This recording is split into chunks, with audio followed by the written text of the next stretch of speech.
سبحان اللہ سبحان اللہ. الحمد لله رب العالمين والعاقبة للمتقين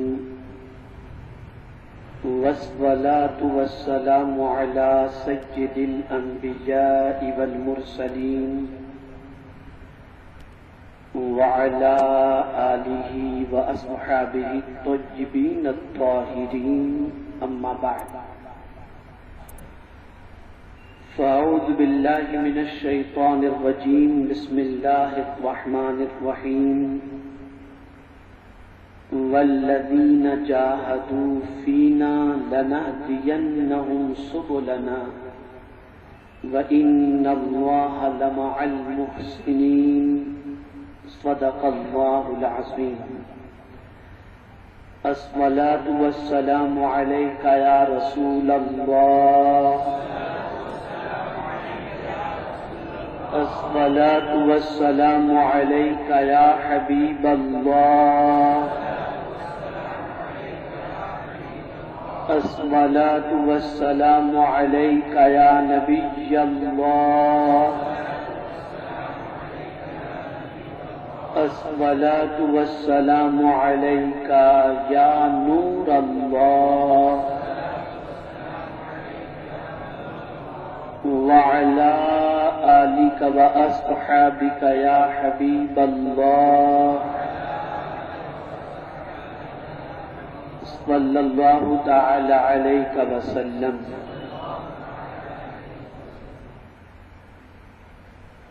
میرے پیارے آقا صلی اللہ تعالی علیہ وسلم کے پیارے دیوانوں، آج درس تصوف میں آپ کی اور ہماری حاضری کو اللہ رب العزت اپنے پیارے حبیب صلی اللہ علیہ وسلم کے صدق و طفیل مقبول فرمائے، اور ہم سب کو جو کچھ یہاں پر سنایا جائے، بتایا جائے، اس پر عمل کی توفیق نصیب فرمائے. میں نے سورہ عنکبوت کی آخری آیت یعنی آیت نمبر 29 کی تلاوت کا شرف حاصل کیا،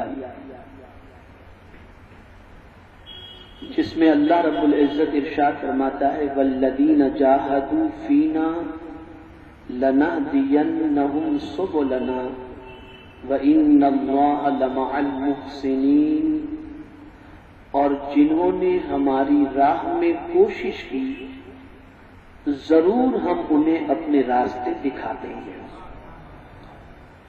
اور بے شک اللہ نیکوں کے ساتھ ہے. میرے پیارے آقا صلی اللہ تعالی علیہ وسلم کے پیارے دیوانوں، یہاں چند باتیں خاص طور پر سمجھنے کی ہیں، اور وہ یہ ہے کہ بہت سارے طلباء اور بہت سارے مبلغین اکثر یہ گفتگو کرتے ہیں اور یہ شکایت کرتے ہیں کہ ہم بہت چاہتے ہیں کہ لوگوں کو بھی تبدیل کریں، خود بھی تبدیل ہوں،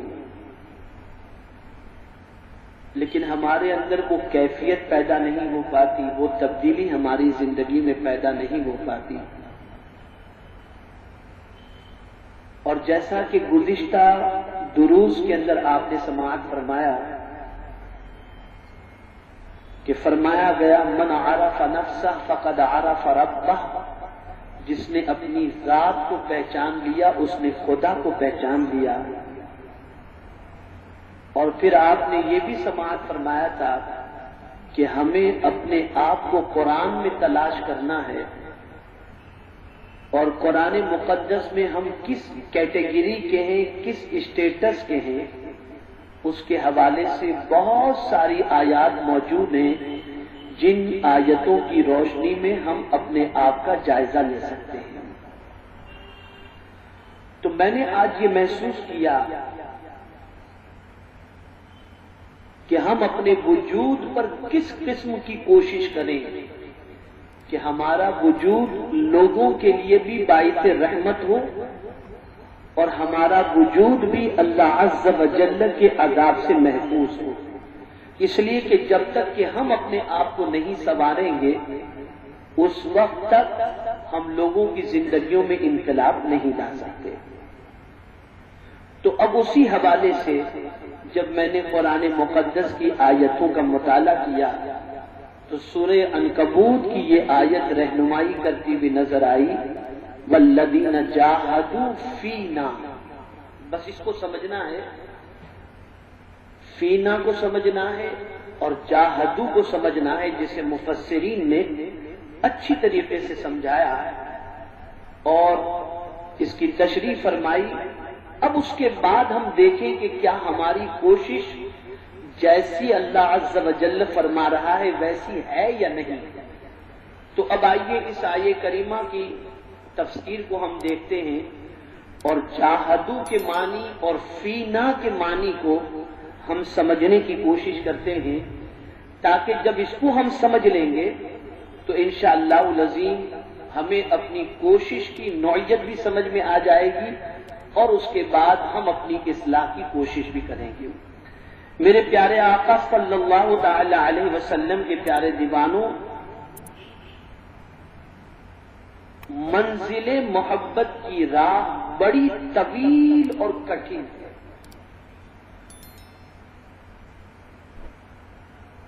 یعنی ہم لوگوں کو اللہ کا محب بنانا چاہتے ہیں اور خود بھی اللہ رب العزت کی محبت میں گرفتار ہونا چاہتے ہیں. اس کے لیے تو ہم کوشش کرتے ہیں کہ ہمارے دل سے دنیا کی محبت نکلے، لوگ بھی اللہ کے محبوب بن جائیں، فرما بردار بن جائیں اور ہم بھی فرما بردار بن جائیں.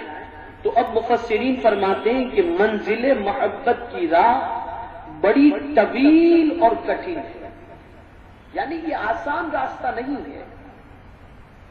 اللہ کی محبت کو حاصل کر لینا اور اس کی محبت میں کما حقہ گرفتار ہو جانا یہ آسان چیز نہیں، یہ بہت کٹھن ہے. اب جب یہ کٹھن ہے تو میرے پیارے آقا صلی اللہ تعالی علیہ وسلم کے پیارے دیوانوں، اس کٹھن راہ سے گزرنے کے لیے کوشش کرنی پڑے گی. بھئی آپ طلبہ ہیں، مبلغین ہیں، آپ جانتے ہیں کہ علم کا راستہ آسان نہیں ہے، بڑا کٹھن ہے. آپ کو صبح اٹھنے سے لے کر کے رات سونے تک محنت کرنی پڑتی ہے اور کئی سالوں کی محنت کے بعد کچھ علم آپ کے پاس آتا ہے. وہ یہ تصور نہ کرے کہ کما حقہ سارا علم آ گیا، اس لیے کہ اگر کسی کو سارا علم درسگاہ سے آ جاتا اور وہ مکمل عالم بن جاتا تو میرے آقا صلی اللہ علیہ وسلم کبھی یہ نہ فرماتے کہ اطلب العلم من المہد الی اللحد، کہ ماں کی گود سے لے کر قبر کی گود تک علم حاصل کرو. اس لیے کہ علم کا معاملہ ایسا ہے کہ آدمی مرتے مرتے بھی اپنے آپ کو کامل عالم تصور نہیں کر سکتا، اس لیے کہ علم کے بہت سارے حقائق ایسے ہیں جس کا پردہ کھلنا باقی ہوتا ہے اور پردہ اٹھنا باقی ہوتا ہے. تو آپ کوشش کرتے ہیں. تو اسی طریقے سے اب کوشش یہ کیا ہے، کسے کوشش کہتے ہیں؟ تو میرے پیارے آقا صلی اللہ تعالی علیہ وسلم کے پیارے دیوانوں، آپ کس چیز میں کوشش کرتے ہیں؟ اس لیے کہ آپ علم حاصل کرنا چاہیں گے تو شیطان روکے گا، اللہ کے راستے پر چلنا چاہیں گے شیطان روکے گا. تو اب یہ شیطان ہے، نفس ہے، یہ آپ کو روکتا ہے. تو آپ کی کوشش کس چیز پر ہونی چاہیے؟ ہماری کوشش کیا ہو رہی ہے؟ دعوت دیں، بیان کریں، لوگوں کو نعتیں سنائیں، لوگوں کے سامنے درس دیں. ہماری کوشش اس پر ہے. لیکن ایک طاقت وہ ہے جو ہماری کوششوں کو جس طرف ہم جا رہے ہیں اس کے اندر سوراخ پیدا کر دیتی ہے، اور وہ طاقت کبھی ریا، کبھی شہرت، کبھی نام، کبھی نمود اور کبھی خود کو اتنا بھلا دیتی ہے کہ ہم قوم کی فکر میں اپنی ذات کو فراموش کر بیٹھتے ہیں. تو اب کوشش کسے کہتے ہیں؟ تو میرے پیارے آقا صلی اللہ تعالی علیہ وسلم کے پیارے دیوانوں، یہ جو لفظ جاہدو قرآن میں آیا اس کے حوالے سے فرمایا گیا، لغت عرب میں جہاد کا یہ مفہوم بیان کیا گیا، یعنی دشمن سے بچاؤ کرنے کے لیے اپنی امکانی قوت و طاقت کو صرف کرنا، اسے مجاہدہ اور جہاد کہتے ہیں۔ دشمن سے بچاؤ کے لیے، یعنی ہم جو کام کر رہے ہیں تو کوئی دشمن ہے جو ہمارے کام کو رائیگاں کر دینا چاہتا ہے، برباد کر دینا چاہتا ہے، تو ہماری نظر ہمارے دشمن سے نہیں ہٹنی چاہیے۔ اور دشمن کون ہے؟ ہمارا نفس ہے۔ دشمن کون ہے؟ ان الشیطان للانسان عدو مبین، کہ بے شک شیطان انسان کا کھلا ہوا دشمن ہے۔ اور نفس، وما ابرئ نفسی ان النفس لامارۃ بالسوء، یہ دو ہمارے بہت سخت ترین دشمن ہیں۔ تو اب دشمن سے مدافعت، دشمن سے جنگ، اس کے لیے کوشش کرنی چاہیے۔ اور قربان جائیے میرے پیارے آقا صلی اللہ تعالی علیہ وسلم کے پیارے دیوانوں، اس کے حوالے سے فرمایا گیا، اس سے معلوم ہوا کہ ایسی کوشش جس میں بے دلی سے کام لیا گیا ہو اسے مجاہدہ نہیں کہا گیا۔ جن دشمنوں کے خلاف مجاہدے کے لیے جد و جہد کرنی چاہیے، یعنی اسلام کے ظاہری دشمن ہو یا ہمارا نفس ہو یا نفس کے وساوس ہو، اگر ہم نے ان سے صحیح طور پر جنگ کی کوشش کی اور ان کو ہم نے پیش نظر رکھا اور ان کے ہر وسوسے سے مدافعت کی ہم نے کوشش کی، تو در حقیقت یہی جاہدو ہے، یعنی کوشش ہے۔ اب میں ایک سوال آپ سے پوچھتا ہوں کہ آج ہماری سچویشن یہ ہے کہ ہم نیکی کر کے جنت حاصل کرنا چاہتے ہیں، لیکن اگر ہم نے قرآن اور حدیث کا مطالعہ کیا ہو تو یہ بات واضح طور پر سامنے آ جاتی ہے کہ نیکیوں سے تو جنت ملتی ہے، لیکن گناہوں سے بچنے پر اللہ تو جنت عطا فرماتا ہے۔ وَلِمَنْ خَافَ مَقَامَ رَبِّهِ جَنَّتَانِ إِن تَجْتَنِبُوا كَبَائِرَ مَا تُنْهَوْنَ عَنْهُ نُكَفِّرْ عَنْكُمْ سَيِّئَاتِكُمْ وَنُدْخِلْكُمْ مُدْخَلًا كَرِيمًا۔ تو گناہوں سے بچنے پر بھی اللہ نے جنت کا وعدہ فرمایا ہے۔ تو آج ہمیں احتساب کرنا ہے کہ ہم اپنے نفس کو گناہوں سے کتنا روک رہے ہیں۔ ہم تلاوت بھی کرتے ہوں، نمازیں بھی پڑھتے ہوں، تسبیح بھی کرتے ہوں، اللہ کے ذکر و اذکار میں مصروف بھی رہتے ہوں، لیکن ان ساری چیزوں کا ہماری زندگی پر اثر کیا ہے؟ کیا ہم گناہوں سے بھی بچتے ہیں؟ اس لیے کہ نماز کو گناہوں سے بچانے کے لیے، ان الصلاۃ تنہی عن الفحشاء والمنکر، روزہ متقی بنانے کے لیے، کتب علیکم الصیام کما کتب علی الذین من قبلکم لعلکم تتقون۔ تو کیا اس کا رزلٹ ہمیں مل رہا ہے؟ اگر ہماری عبادتوں کے بعد ہماری زندگی میں تبدیلی نہیں پیدا ہو رہی تو جیسی کوشش قرآن کہتا ہے ویسی کوشش ہم نہیں کر رہے۔ اب یہاں قرآن مقدس کا ایک اور لفظ جو ہے ہماری رہنمائی کرتا ہے اور وہ ہے فینا۔ کوشش تو آپ سمجھ گئے، اب کہاں کوشش کرنی ہے؟ تو میرے پیارے آقا صلی اللہ علیہ وسلم کے پیارے دیوانوں، فینا کا لفظ بڑا غور طلب ہے۔ اس سے یہ بتانا مقصود ہے کہ اس جہاد اور سر توڑ کوشش کے پیش نظر کوئی دنیاوی مقصد نہ ہو، یعنی ہم جو کچھ بھی کوشش کر رہے ہیں دین کی سربلندی کے لیے، ہم جو کچھ بھی کوشش کر رہے ہیں فروغ دین کے لیے، عبادت و ریاضت کے لیے، تو اس میں ہماری کوئی دنیاوی غرض و غایت نہ ہو، کوئی دنیاوی منفعت پیش نظر نہ ہو۔ میرے پیارے آقا صلی اللہ تعالی علیہ وسلم کے پیارے دیوانوں فرماتے ہیں بلکہ اس ساری جد و جہد کا مدعا اللہ کی رضا ہو، یہ ہے فینا۔ اب اس کا نتیجہ جب میں آپ کو بتاؤں گا نا، جب اس قسم کی کوشش کوئی کرتا ہے کہ اللہ کی رضا کے لیے کوئی کوشش کر رہا ہے، اللہ کی خوشنودی کے لیے کوئی محنت و مشقت میں لگا ہے، تو پھر اس کا صلہ اللہ کیا عطا فرماتا ہے جو اللہ کی رضا کے لیے لگا ہوا ہے کہ مولا میں صرف اس لیے کوشش کر رہا ہوں کہ تیرا یہ بندہ تجھ سے دور ہے، تجھ سے قریب ہو جائے، میں اس لیے محنت کر رہا ہوں کہ میری آخرت کی نجات کا سامان بن جائے، یہ نہیں کہ بہت سرمایہ دار ہے تو مجھے کچھ دولت دے دے، میرا کچھ نام ہو جائے، نہیں، کوئی مقصد نہیں، صرف مقصد اللہ عز و جل کی رضا اور اس کی خوشنودی پیش نظر ہو۔ تو اب قرآن جو کہتا ہے، واللہ میں کہتا ہوں کہ اگر یہ نیت ہماری درست ہو جائے تو قرآن کا وعدہ حق ہے۔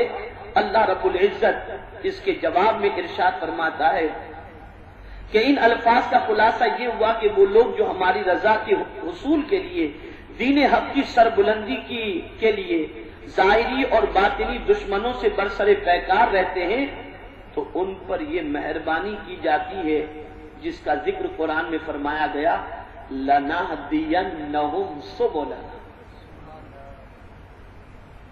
لَنَهْدِيَنَّهُمْ سُبُلَنَا، یعنی ہدایت کا معنی الدلالۃ الی ما یوصل الی المطلوب، ایسی چیز تک رسائی جو مطلوب تک پہنچا دے، یعنی اگر کوئی شخص اللہ کی رضا کے لیے اور خوشنودی کے لیے اور دین کی سربلندی کے لیے کوشش کرتا ہے تو کوشش کرنا اس کا کام منزل مقصود تک میرا مولا خود پہنچا دے۔ لام تاکید کے لیے، نَهْدِيَنَّهُمْ میں نون بھی تاکید کے لیے، طلبہ جانتے ہیں، طلبہ جانتے ہیں نَهْدِيَنَّ، اور اس میں پھر لام لَنَهْدِيَنَّهُمْ سُبُلَنَا، یہ سب تاکید کے لیے، تاکید در تاکید، اور یہ تاکید اس لیے کی گئی اور تاکید کے ساتھ اس صیغے کا استعمال اس لیے ہوا تاکہ اس راہ میں کوشش کرنے والوں کو بتا دیا جائے تم اپنی نیت درست کر لو، منزل تک پہنچانا ہمارا کام، تم اپنی نیت کو درست کر لو، ہماری رضا کے لیے تم قدم اٹھاؤ اور پھر اس کے بعد تم فکر نہ کرو، مطلوب تک پہنچانے کی ذمہ داری، مقصود تک پہنچانے کی ذمہ داری اور تمہاری کوششوں کو برابر کرنے کی ذمہ داری اللہ رب العزت نے اپنے ذمہ کرم کر لیا ہے۔ تو یہاں یہ بات سب سے پہلی جو سمجھ میں آئی وہ یہ ہے کہ ہماری کوشش اللہ کی رضا کے لیے ہو، اور کوشش کے اندر اس بات کا خیال رکھنا ہے کہ صرف دعوت کے کام پر کوشش نہیں کرنی بلکہ دعوت کے کام کے ساتھ ساتھ اپنے نفس کا احتساب بھی کرنا ہے اور شیطان کے وسوسوں کی مدافعت کے لیے بھی ہمیں جد و جہد کرنا ہے، اور اس کو صرف دعوت کے کام ہی پر محمول نہ کیا جائے بلکہ ہر اچھے کام کے لیے، یہاں پر یہ ذہن میں رکھیں، ہر اچھے کام کے لیے اللہ کی رضا۔ اسی لیے جب قرآن مقدس کی یہ آیے کریمہ اللہ رب العزت نے نازل فرمائی، لیس البر ان تولوا وجوہکم قبل المشرق والمغرب ولکن البر، لیکن نیکی یہ ہے، تو اب وہ نیکی جس کی تشریح قرآن کر رہا ہے تو اس کے حوالے سے مفسرین فرماتے ہیں کہ اصل نیکی یہ ہے کہ جو بھی کام کرو اللہ کی رضا کے لیے۔ اگر راستے کا کوئی پتھر بھی تم نے اٹھا کر کنارے پر صرف اس لیے رکھ دیا کہ میرا مولا راضی ہو جائے تو وہ بھی نیکی میں شمار ہے، وہ بھی نیکی میں شمار ہے۔ تو میرا رب قرآن مقدس میں ارشاد فرماتا ہے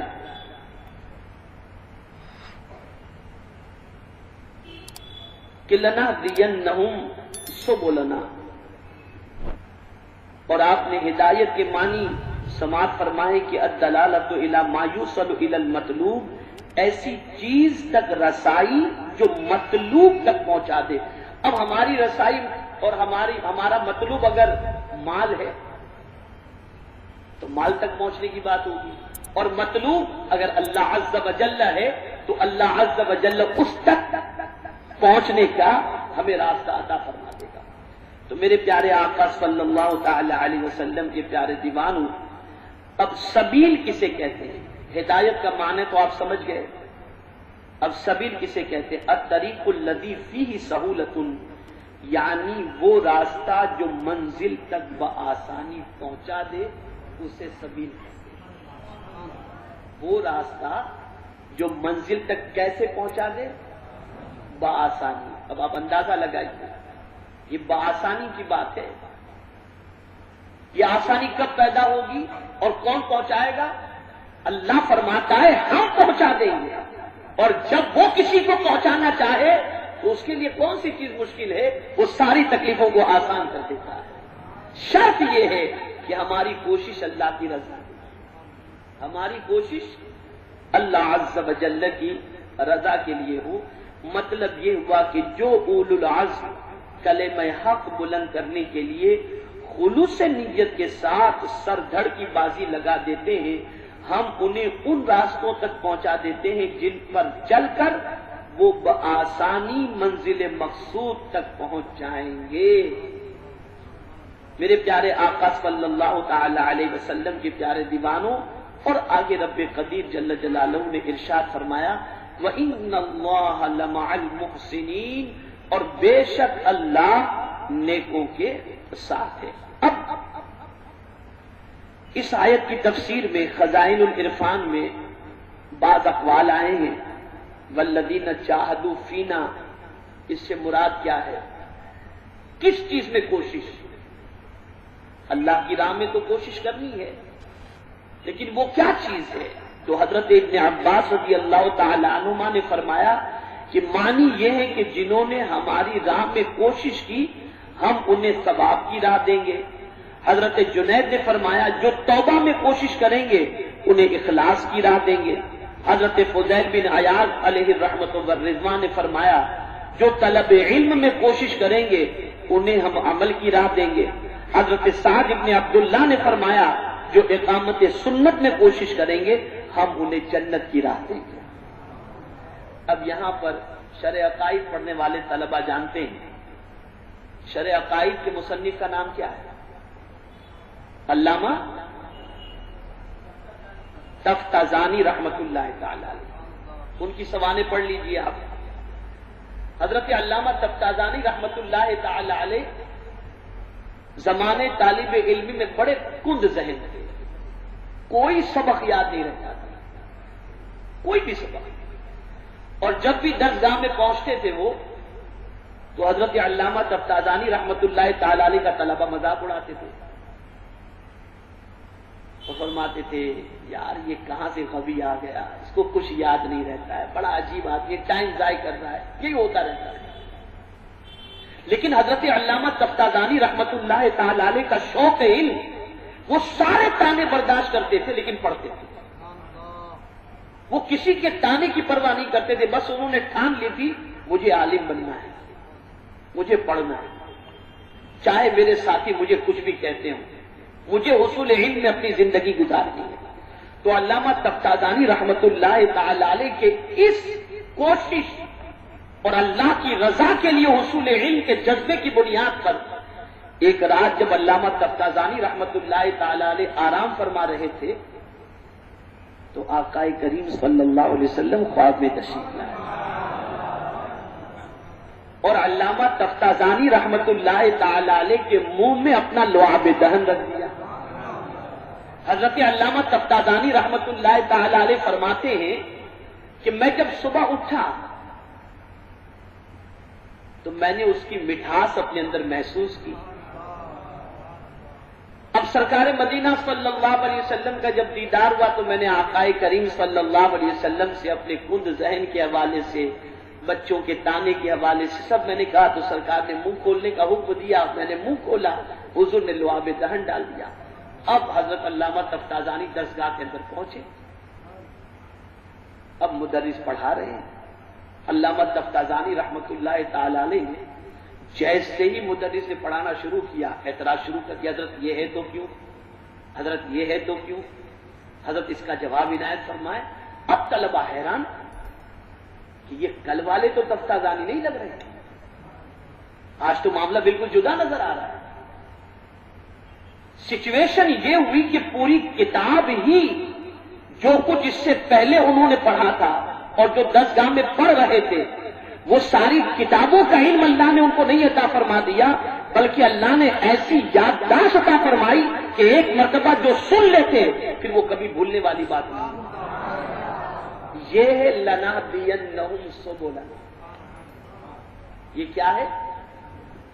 نہ انہوں نے بادام کھائی، نہ معجون انہوں نے لیا. یہ جو قرآن نے کہا نا لنہدینہم سبلنا، ہم ان کے لیے آسانی کی راہ پیدا فرما دیتے، بس لعاب دہن مل گیا، کام پورا ہو گیا ماشاءاللہ. تو طرف سچی ہونی چاہیے، کیونکہ ماشاءاللہ بہت فضیلت کے طلبہ بھی ہیں اور بھی بہت سارے طلبہ ہیں. تو یہ بات آپ کو ذہن میں رہے، اخلاص شرط ہے، اور اس راہ کے اندر جب کوشش کریں گے تو اللہ رب العزت کا وعدہ حق ہے اور یقیناً حق ہے. تو میرے پیارے آقا صلی اللہ تعالی علیہ وسلم کے پیارے دیوانوں، اللہ کا یہ فرمانا، اور بے شک اللہ نیکوں کے ساتھ ہے، اور اس کا وعدہ بالکل حق ہے. اخلاص و للہیت کے ساتھ اس راہ میں نکلنے والا کبھی اپنے آپ کو تنہا محسوس نہ کرے، بلکہ ہمیشہ یہ سوچے کہ بس وہ قدم بڑھائے، اللہ کی نصرت اس کے ساتھ ہے. اب ہماری پوزیشن کیا ہے؟ ہم دعوت و تبلیغ کا کام کرتے ہیں، لیکن وہ نتائج برآمد کیوں نہیں ہوتے؟ سلطان الہند غریب نواز رحمت اللہ تعالی علیہ بنگال کی سرزمین پر پہنچے تو دیکھتے دیکھتے 5 لاکھ لوگوں نے اسلام قبول کر لیا. 5 لاکھ لوگ. تو ان کی مادر مشفقہ نے لکھا ان کو، غریب نواز نے اپنی والدہ ماجدہ کو، کہ ماں آپ کی دعا سے 5 لاکھ لوگوں نے توبہ کی اور داخل اسلام ہوئے. غریب نواز کی والدہ ماجدہ فرماتی ہے، بیٹے تمہارا کمال نہیں ہے، اس میں تمہارا کمال نہیں ہے، یہ اس دودھ کا نتیجہ ہے جو میں نے تمہیں باوضو پلایا تھا. باوضو پلایا تھا. میرے پیارے آقا صلی اللہ تعالی علیہ وسلم کے پیارے دیوانوں، ضرورت اس امر کی ہے کہ وہ بزرگان دین جو اس راہ کے مسافر ہیں، ان کی راہوں پہ چلنا چاہیے، اور ان کے کرامات کا تذکرہ کر کے صرف داد و دہش لینے سے کام نہیں چلے گا، بلکہ ان کو اپنے لیے رہنما بناؤ اور ان کے نقش قدم پر چلو. اب میں جو بات عرض کروں گا، امام غزالی رحمت اللہ تعالی علیہ نے جو فرمایا ہے اور چند واقعات جو انہوں نے بتائے ہیں، اب اس سے ہم میں کا ہر شخص، طلبہ ہوں، مبلغین ہوں، ہم خود اس میں اپنی شکل دیکھ لیں اور اپنے آپ کو تلاش کر لیں تو پتہ چلے گا کہ ہم کہاں ہیں، اور اللہ والے کس طریقے سے اپنے نفس سے جہاد کرتے تھے، جنگ کرتے تھے، اور اسے اللہ اور اس کے رسول جل جلالہ و صلی اللہ تعالی علیہ وسلم کا تابع اور فرما بردار بناتے تھے. میرے پیارے آقا صلی اللہ تعالی علیہ وسلم کے پیارے دیوانوں، سب سے پہلی چیز راہ سلوک کے مسافر، اللہ کی راہ میں چلنے والے کے لیے پہلی چیز یہ ہوتی ہے کہ اس کی نظر سب سے پہلے اپنی خامیوں پر ہو. کس پر ہو؟ اپنی خامیوں پر. آج ہمارا حال یہ ہے کہ ہم اپنی خامیوں کو دیکھنے سے اندھے ہو گئے اور دوسروں کی خوبیوں کو دیکھنے سے بھی اندھے ہو گئے. ہمارا حال یہ ہے کہ ہم اپنی خوبیوں کے لیے آنکھ کھولے ہوئے ہیں اور دوسروں کی خامیوں کے لیے آنکھ کھولے ہوئے ہیں. یہی وجہ ہے کہ ہم اس منزل تک تو پہنچنا بہت دشوار ترین چیز ہے، لیکن ان کی گرد راہ بھی نہیں بن پاتے جو اس راہ کے اولو العزم مسافر ہیں. اب میں آپ کو بتاؤں، میرے پیارے آقا صلی اللہ تعالی علیہ وسلم کے پیارے دیوانوں، اے عزیز، معلوم ہونا چاہیے کہ بدن، ہاتھ، پاؤں اور آنکھوں کی صحت اسی وقت معلوم ہو سکتی ہے کہ ہر ایک عضو سے اس کا کام بخوبی انجام پائے. مثلا آنکھیں اچھی طرح دیکھتی ہوں، پیر خوب چلتے ہوں، اسی طرح دل کی صحت بھی اسی وقت معلوم ہوگی وہ جس کام کے لیے بنایا گیا ہے اور جس کام کی اس کو ضرورت ہے وہ اس پر آسان ہو، اور وہ ان چیزوں کو دوست رکھتا ہے جو اس کی اصلی فطرت ہے. اس بات کو 2 چیزوں سے معلوم کیا جا سکتا ہے، ایک ارادت اور دوسرے قدرت۔ ارادت یہ ہے کہ اللہ رب العزت سے زیادہ کسی چیز کی محبت نہ رکھتا ہو، کیونکہ حق تعالیٰ کی معرفت دل کی غذا ہے۔ آپ کا دل بیمار نہیں ہے، اس کو پہچاننے کا طریقہ بتا رہے ہیں کہ دل بیمار نہیں ہے، اس کو پہچاننے کا طریقہ یہ ہے کہ یہ دل اللہ کی محبت کے لیے دھڑکتا ہو، اس کے رسول صلی اللہ علیہ وسلم کی محبت کے لیے دھڑکتا ہو۔ جس طرح کھانا جسم کی غذا ہے، جب بھوک نہ رہے یا بدن کمزور ہو تو وہ انسان بیمار ہے۔ اسی طرح جب دل میں خداوند تعالیٰ کی معرفت اور محبت نہ رہے یا بہت کم ہو جائے تو سمجھ لینا چاہیے کہ وہ بیمار ہو گیا ہے۔ اسی لیے اللہ رب العزت نے ارشاد فرمایا ان کان آباؤکم وابناؤکم واخوانکم وازواجکم الی آخرہ۔ میرے پیارے آقا صلی اللہ تعالی علیہ وسلم کے پیارے دیوانوں، اب میں آپ کو بتاؤں کہ سیدنا فاروق اعظم رضی اللہ المولا تبارک و تعالی عنہ اور جلیل القدر صحابہ ہمیشہ اپنی فکر میں گرفتار رہتے اور اپنے اندر خامیوں کو تلاش کرنے کی کوشش کرتے۔ مثال کے طور پر حضرت حذیفہ ابن یمان رضی اللہ تعالی عنہ وہ جلیل القدر صحابی ہیں کہ سرکار مدینہ صلی اللہ تعالی علیہ وسلم نے مدینے میں موجود منافقین کی لسٹ ان کو دے دی تھی، اور ان کے علاوہ کوئی نہیں جانتا تھا کہ مدینے میں کون منافق ہے، واحد وہ جانتے تھے، سرکار نے ان کو بتایا تھا۔ اور جب وہ کسی کی نماز جنازہ میں شریک نہیں ہوتے تھے نا تو لوگ یہ سمجھتے تھے کہ شاید یہ منافق ہے۔ اب وہ فاروق اعظم کہ اللہ کے رسول صلی اللہ علیہ وسلم نے جن کے متعلق ارشاد فرمایا کہ میرے بعد اگر کوئی نبی ہونا ممکن ہوتا تو عمر فاروق ہوتے، وہ حضرت حذیفہ ابن یمان رضی اللہ تعالیٰ عنہ کے پاس ایک روز حاضر ہوئے اور عرض کرتے اے حذیفہ میرے دوست ایک سوال پوچھنے کے لیے آیا ہوں اور مجھے امید ہے کہ تم مجھے مایوس نہیں کرو گے۔ عرض کرتے کیا بات ہے؟ تو فرماتے حذیفہ سچ سچ بتاؤ، جو منافقین کی لسٹ حضور نے تمہیں دی ہے کہیں اس میں میرا نام تو نہیں؟ کہیں اس میں میرا نام تو نہیں؟ یہ کون کہہ رہے ہیں؟ جلیل القدر صحابی جن کے اندر نبوت کے اوصاف اللہ کے رسول نے دیکھے۔ یہ اور بات ہے کہ اللہ کے رسول آخری نبی ہیں، ان کے بعد کوئی نبی نہیں، وہ اپنی فکر اتنی کرتے ہیں جن کے جنتی ہونے کی ضمانت بلکہ اللہ کے رسول نے جنہیں اپنا وزیر بنایا ان کی سچویشن ہے۔ تو میرے پیارے آقا صلی اللہ تعالی علیہ وسلم کے پیارے دیوانوں، وہ شخص نہایت ہی احمق ہے۔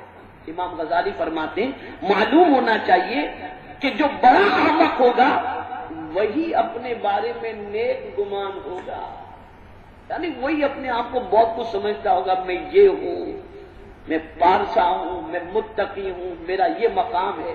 اس سے بڑا احمق کوئی بھی نہیں، اس لیے کہ عقل مند تو وہ ہے جو بہت کچھ ہوتے ہوئے ڈرتا ہے کہ پتہ نہیں میرا نام کہاں لکھا ہوا ہو، کس رجسٹر کے اندر میرا نام موجود۔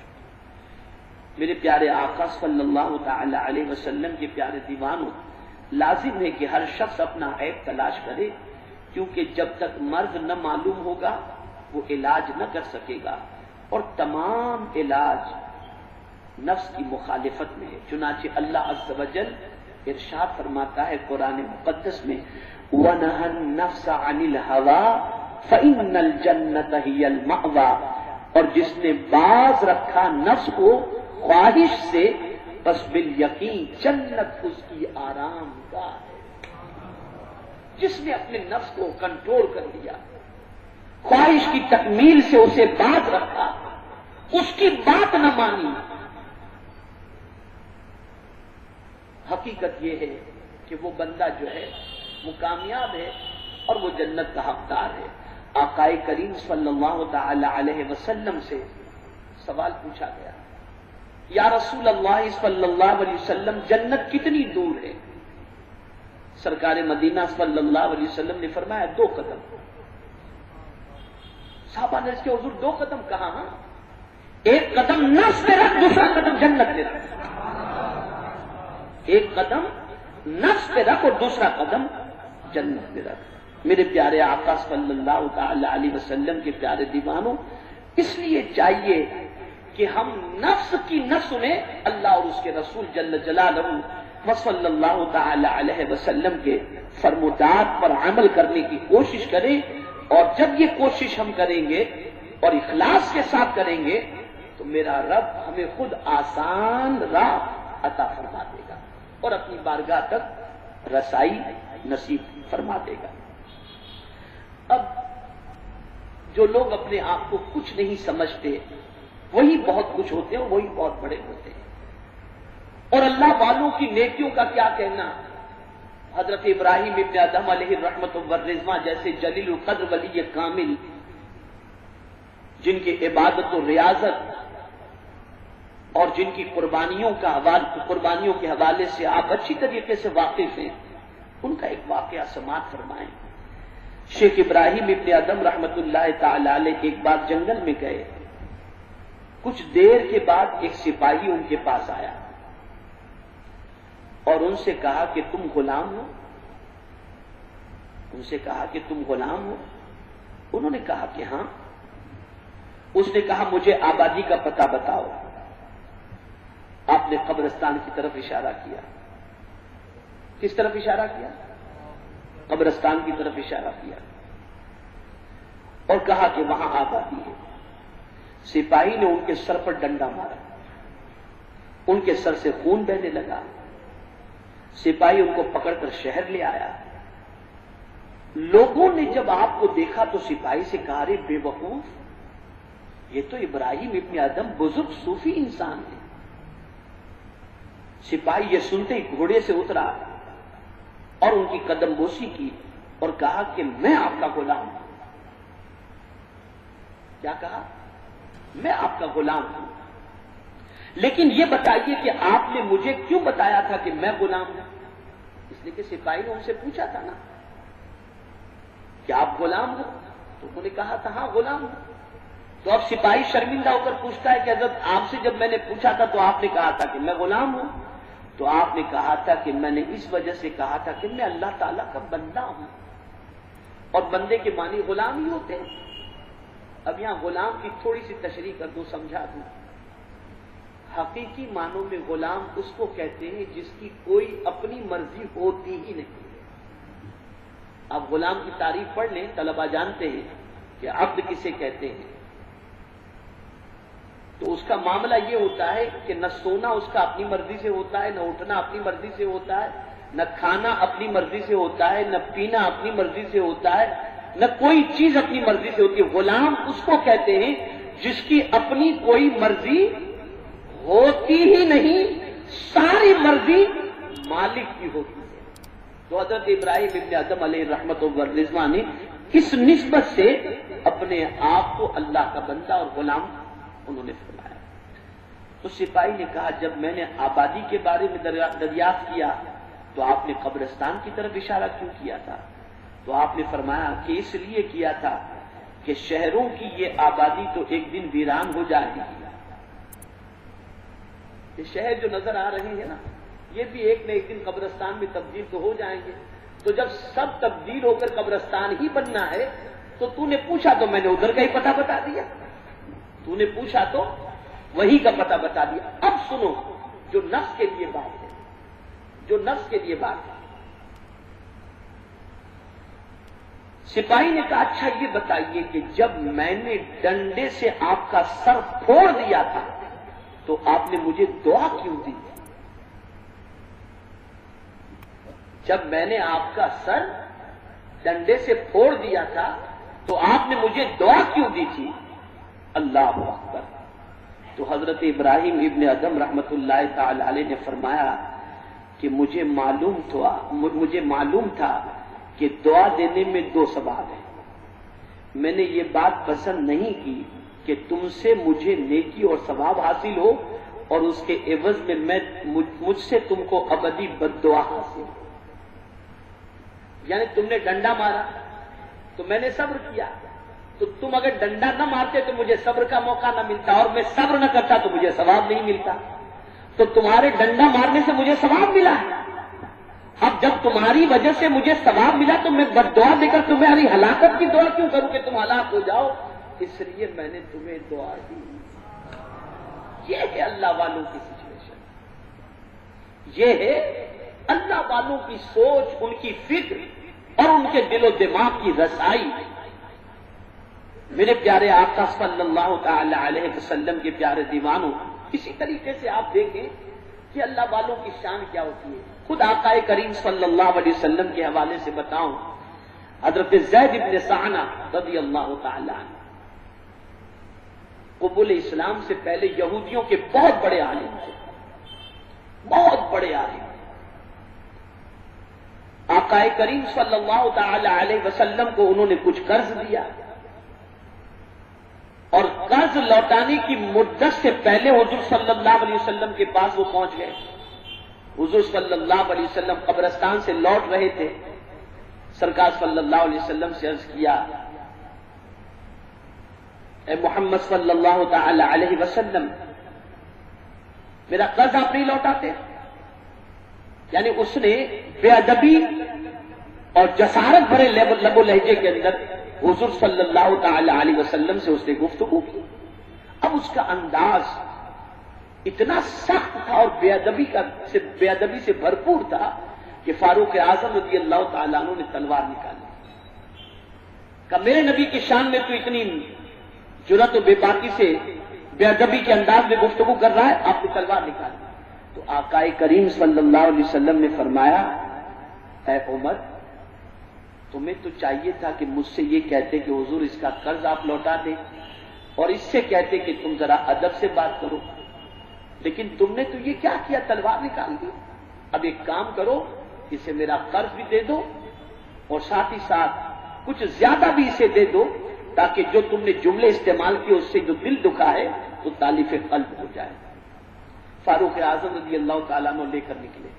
راستے میں زید بن ثعلبہ نے کہا، عمر مجھے جانتے ہو میں کون ہوں؟ فاروق اعظم نے فرمایا، نہیں تم کون ہو؟ کہا میں زید بن ثعلبہ. کہا اچھا وہ جو یہودیوں کا بہت بڑا عالم ہے؟ کہا ہاں. کہا تعجب کی بات ہے کہ یہودیوں کے اتنے بڑے عالم ہو کر نبی کے ادب کو تم نہیں جانتے. اس طریقے سے ہمارے آقا سے تم نے بات کی، تمہاری کتاب میں حضور کی عظمتوں کے تذکرے موجود ہیں. اس نے کہا، عمر میں نے حضور صلی اللہ علیہ وسلم میں نبوت کی ساری علامتیں دیکھ لی تھی. دو چیزیں دیکھنی باقی تھی، ایک مہر نبوت اور دوسری چیز یہ تھی کہ حضور صلی اللہ علیہ وسلم اپنی ذات کے لیے کسی سے بدلہ نہیں لیتے. اگر کوئی برا سلوک کرتا ہے تو حضور اس سے بھلائی سے پیش آتے ہیں. تو میں نے یہ علامت دیکھنے کے لیے یہ میں نے امتحان لیا تھا، یہ میں نے الفاظ استعمال کیے تھے. میں نے دیکھا کہ نبوت کی یہ علامت بھی حضور میں موجود ہے. عمر تم گواہ ہو جاؤ، میں کلمہ پڑھ کر مسلمان ہوں. اور وہ کلمہ پڑھ کر کے مسلمان، کلمہ پڑھ کر کے مسلمان ہو گئے. تو علم. اب دیکھیے اس کے حوالے سے یہ آپ کو سارے اولیاء میں ملے گا. جتنے بھی آج تک علماء، وہ علماء جن کو علماء راسخ کہتے ہیں، زندگی میں کبھی موقع ملا تو والراسخون فی العلم کی میں تشریح کروں گا اور تفسیر آپ کو بتاؤں گا کہ راسخ فی العلم کسے کہتے ہیں. اور طلباء کو صرف یہ بتا دوں کہ یہ آیت ذہن میں ہمیشہ رکھو، شہید اللہ انہ لا الہ الا ہو والملائکہ واولو العلم. اللہ نے اپنی گواہی کے ساتھ، فرشتوں کی گواہی کے ساتھ علماء کی گواہی کو جمع فرما کر علماء کے مقام کو کتنا بلند بیان کرتا ہے. اور جو سب سے بڑا عالم ہوتا ہے، جتنا بڑا عالم ہوگا اس کے اندر علم اتنا ہی زیادہ ہوگا. یہ ایک علامت ہے، اس لیے کہ العلماء ورثۃ الانبیاء، علماء نبیوں کے وارث ہیں. اور جتنے بھی داعیان دین ہیں ان سب کی زندگی کو اگر آپ دیکھیں گے تو ان کے اندر علم ہوگا۔ آئیے میں آپ کو بتاؤں، شیخ ابو عثمان حیری رحمت اللہ تعالی علیہ کو ایک دعوت میں بلایا گیا، مبلغین خاص طور پر توجہ فرمائیں، ایک دعوت میں بلایا گیا تاکہ ان کے تحمل کی آزمائش ہو، دیکھا جائے کتنا علم ہے ان کے اندر، کتنا صبر ہے، کتنا تحمل ہے۔ چنانچہ جب وہ صاحب خانہ کے یہاں پہنچے تو صاحب خانہ نے اندر نہیں جانے دیا اور کہا کہ کھانا ختم ہو چکا ہے۔ کیا کہا اس نے؟ کھانا ختم ہو چکا ہے۔ یہ سن کر حضرت تشریف لے آئے، آپ نے ابھی کچھ راستہ طے کیا تھا کہ صاحب خانہ آپ کے پیچھے پیچھے پہنچا اور آپ کو واپس لے آیا اور کہا کہ چلیے چلیے گھر پر۔ حضرت پھر چلے پیچھے، دروازے کے پاس پہنچے، نہیں بولے حضرت آپ تشریف لے جائیں، جائیے چھوڑ دیجیے، پھر لوٹا دیا اس نے، دروازے کے پاس بلا کر کے پھر لوٹا دیا۔ اسی طرح کئی بار آپ کو بلایا اور واپس کر دیا۔ آخر کار صاحب خانہ نے کہا کہ واقعی آپ ایک عظیم جواں مرد ہیں۔ آپ نے اس شخص سے کہا کہ یہ جو کچھ تم نے دیکھا یہ تو کتے کی عادت ہے، یعنی اتنے اونچے مقام پر اتنے صبر و تحمل کے مظاہرے کے بعد بھی اپنے آپ کو بڑا نہیں سمجھتے۔ جب اس نے کہا کہ حضرت واقعی آپ کو جواں مرد ہیں، آپ کے صبر کی داد دینی چاہیے، تو فرماتے ہیں یہ تو کتے کی عادت ہے، جب اس کو بلاتے ہیں وہ بلانے پر آ جاتا ہے، جب اس کو دھتکارتے ہیں تو واپس چلا جاتا ہے۔ یعنی اللہ والے اتنا صبر کر کے بھی اگر کوئی ان کی تعریف کر دیتا کہ آپ بہت بڑے ہیں تو وہ اپنے آپ کو بڑا سمجھتے ہی نہیں تھے، بڑا سمجھتے ہی نہیں تھے، اپنے آپ کو حقیر ہی سمجھتے تھے۔ یہ اس وقت ممکن ہے جب ہم اپنے نفس سے جنگ کریں اور ہمارا سارا کام دعوت و تبلیغ کا یہ صرف اللہ کی رضا کے لیے ہو، تو پھر ہم اللہ کی راہ کے اندر ہر تکلیف کو اور ہر اس قسم کی چیزوں کو برداشت کر سکتے ہیں۔ میرے پیارے آقا صلی اللہ علیہ وسلم کے پیارے دیوانوں، اسی طرح آپ دیکھیں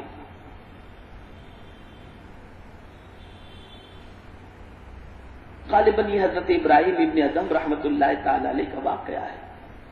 ایک بار آپ کے سر پر ایک چھت سے بہت سی خاک کسی نے ڈالی، چھت تھی، آپ گزرے، آپ کی چھت پر کسی نے خاک ڈال دی، آپ نے اپنے کپڑوں سے اس خاک کو جھاڑ دیا اور اللہ تعالیٰ کا شکر ادا کیا۔ سوچو، کسی نے خاک پھینک دی تو آپ نے خاک کو جھاڑ دیا اور کیا کیا؟ اللہ کا شکر ادا کیا۔ ہم کر سکتے ہیں؟ کون ہے؟ معلوم نہیں، یہ ہوتا ہے، لیکن اللہ والوں کی شان دیکھو۔ لوگوں نے کہا حضور آپ شکر کس بات کا ادا کر رہے ہیں؟ اب جواب دیکھیے، جب کہا گیا آپ شکر کس بات پر ادا کر رہے ہیں، آپ نے فرمایا کہ جو آگ میں ڈالے جانے کا مستحق ہو، اگر اس کے سر پر خاک ڈالے جانے پر ہی اکتفا کیا جائے تو کیا یہ شکر کا مقام ہے؟ کیا یہ شکر کا مقام ہے؟ یعنی اتنی نیکیاں کرنے کے باوجود، تہجد گزار ہونے کے باوجود، کثرت نوافل کے باوجود، قربت الہی کی لذت سے مالا مال ہونے کے باوجود بھی اپنے آپ کے حوالے سے یہ فکر تھی کہ اگر کسی نے خاک ڈال دی تو کیا ہوا، ہم تو اتنے گنہگار ہیں کہ اگر آگ میں بھی ڈالا جاتا تو کم تھا، یہ فکر تھی۔ میرے پیارے آقا صلی اللہ تعالی علیہ وسلم کے پیارے دیوان، اور آگے سماعت فرمائیں، شیخ عبداللہ خیاط ایک بڑے بزرگ شخص تھے، ایک آتش پرست، آگ کو پوجنے والا، ان سے کپڑے سلواتا اور ہر بار اجرت میں کھوٹا درہم ان کو دے جاتا۔ سلائی کے اندر سلائی کے جو پیسے دینے ہوتے تھے نا، تو پیسے میں وہ اصلی سکہ نہیں دیتا تھا، کھوٹے درہم دے جاتا، وہ اس کو لے لیتے۔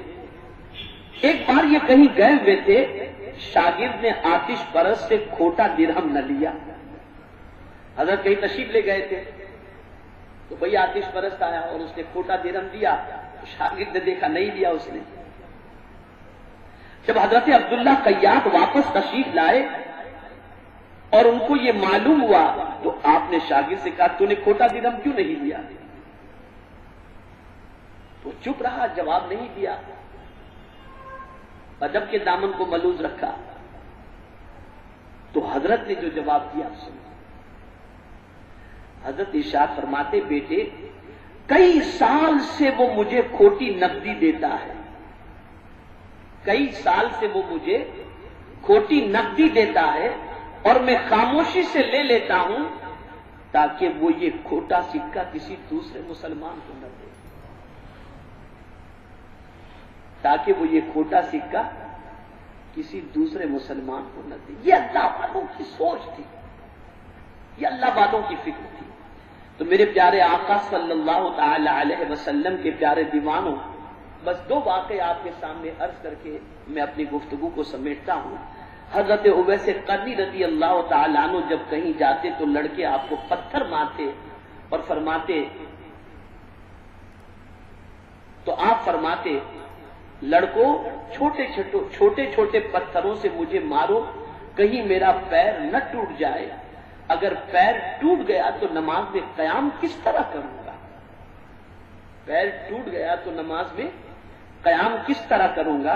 اسی طرح احنف بن قیس رحمت اللہ تعالی علیہ کو ایک شخص گالیاں دیتا ہوا ان کے ساتھ ہو گیا اور بالکل خاموش رہے۔ جب یہ اپنے محلے کے قریب پہنچے تو رک گئے اور اس شخص سے کہا اگر کوئی گالی باقی ہے تو وہ بھی دے دے، کیونکہ میرے متعلقین سنیں گے تو وہ تم کو ایذا دیں گے، میں اکیلا ہوں۔ حضرت احنف بن قیس کے کہنے کا مطلب کیا ہے؟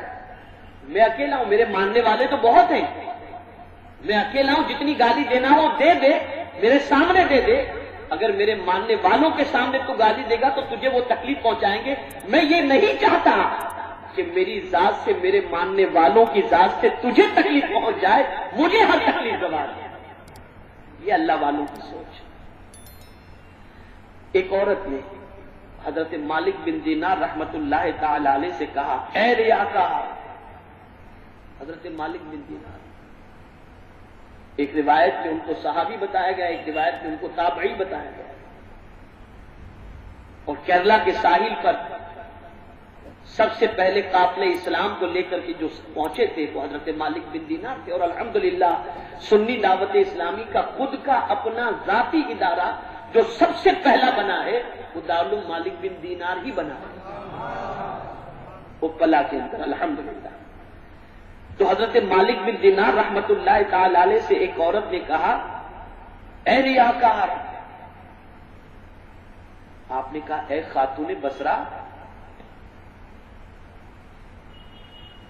بصرہ کے لوگ میرا نام بھول گئے تھے، بصرہ کے لوگ میرا نام بھول گئے تھے، تو نے اس نام کو کیسے تلاش کر دیا؟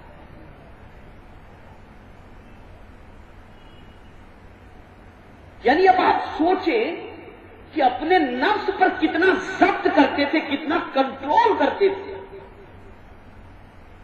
اور جب یہ کنٹرول ہوتا ہے، جب درگزر کی عادت ہوتی ہے، جب برداشت کی قوت ہوتی ہے اور خود کو کچھ نہ سمجھنے کا جذبہ ہوتا ہے، تو پھر پروردگار جل جلالہ اپنے قرب کی دولت عطا فرما دیتا ہے۔ میرے پیارے آقا صلی اللہ تعالی علیہ وسلم کے پیارے دیوانوں، تو آج کے درس کے اندر ہم کو یہ سمجھنا ہے کہ ہم خود اپنے نفس کے اندر عیب تلاش کریں، اپنی ذات کے اندر عیب تلاش کریں، اور اللہ کی رضا کے لیے جو بھی کوشش، چاہے وہ علم کی ہو، چاہے دعوت و تبلیغ کی ہو، چاہے توبہ کی ہو، چاہے کوئی بھی ہو، ہم صرف اور صرف اللہ کی رضا کے لیے کوشش کریں اور نفس و شیطان سے مقابلہ کریں اخلاص کے ساتھ۔ اللہ ہمیں راستہ بھی ہمارے لیے آسان فرما دے گا، اور اس راستے میں ہم تنہا نہیں ہوں گے، اللہ ہمارے ساتھ۔ میرے پیارے آقا صلی اللہ علیہ وسلم کے پیارے دیوانوں، مجھے کم و بیش اور 5 آیتوں کے حوالے سے تفصیلی ذکر کرنا تھا اور آج کے درس کو آگے بڑھانا تھا، لیکن میں دیکھ رہا ہوں کہ درس کا وقت مکمل ہو چکا ہے اور مزید اب دیگر آیتوں کی روشنی میں کچھ معروضات پیش کرنے کا وقت اس وقت نہیں ہے۔ بس میں یہ عرض کروں گا آج سے ہم سب کوشش کریں انشاءاللہ. کریں گے نا؟ کریں گے کہ نہیں کریں گے؟ بالکل کوشش کریں. اور طلبہ تو علامہ تفتازانی رحمت اللہ تعالی علیہ کا واقعہ نہ بھولیں. ہاں یہ واقعہ نہ بھولیں. اور یہ بھی یاد رکھیں خاص طور پر کہ نفس سے مقابلہ یہ تو بہت کٹھن ہے. اس سے کریں، جم کر کے کریں، پھر آپ دیکھیں کتنا مزہ آتا ہے. اتنی آسانیاں پیدا ہو جائیں گی، اتنی آسانیاں پیدا ہو جائیں گی، اور اللہ کی نصرت اتنی شامل حال ہوگی جس کی کوئی انتہا نہیں. تو میرے پیارے آقا صلی اللہ علیہ وسلم کے پیارے دیوانوں، اور اسی کے ساتھ میں داعیان دین اور مبلغین سے گزارش کروں گا کہ اللہ ہزارہا بلندی عطا فرمائے، لیکن صبر و تحمل کا دامن ہاتھوں سے نہ چھوٹنے پائے، اور کبھی بھی اللہ رب العزت کی بارگاہ کے اندر اپنے آپ کو بہت عرف و اعلیٰ سمجھنے کی جسارت بھی ہم کو نہیں کرنی چاہیے، بلکہ ہمیں اپنی پوزیشن کو یہی سمجھنا ہے کہ کاش اللہ رب العزت اپنے اچھے بندوں میں ہمارا شمار فرما کر ہمیں جہنم سے بچا لے تو اس کا بہت بڑا کرم ہوگا. یہی وجہ ہے کہ اعلیٰ حضرت عظیم البرکت امام عشق و محبت یہ دعا تعلیم فرماتے جو شخص یہ دعا کرتا ہے اللہم اجرنا من النار، تو اعلیٰ حضرت فرماتے کہ جہنم خود کہتا ہے اے اللہ مجھے اس سے پناہ، میں اس سے پروردگار اس بندے کو مجھ سے بچا لے، اس بندے کو مجھ سے بچا لے. یعنی جہنم خود اس بندے کے لیے اپنے اندر سمونے سے اور اپنے اندر آنے سے بچنے کی دعا جہنم بھی کرتا ہے. میرے پیارے آقا صلی اللہ علیہ وسلم کے پیارے دیوان ہو، تو ہمیں چاہیے کہ ہم نفس سے مقابلہ کریں، اور اخلاص کے ساتھ جب کریں گے تو اللہ ضرور بھی ضرور ہم سب کی مدد فرمائے گا انشاءاللہ العظیم. دوسرے درس کے اندر انشاءاللہ مزید کچھ باتیں عرض کی جائیں گی. اللہ مجھے آپ کو سب کو پر اپنے پیارے حبیب صلی اللہ علیہ وسلم کی تعلیمات پر عمل کی توفیق نصیب فرمائے، اور ہم سب کو قرآن و حدیث پر عمل کرتے ہوئے اپنے نفس کے تزکیے کی توفیق نصیب فرمائے، اچھوں کے راستے پر چلنے کی توفیق نصیب فرمائے، اچھوں کے نقش قدم پر چلنے کی توفیق نصیب فرمائے، اور ہم سب کا خاتمہ ایمان پر فرمائے. وما علینا الا البلاغ المبین. مصطفیٰ کا دیوانہ سلامت رہے، مصطفیٰ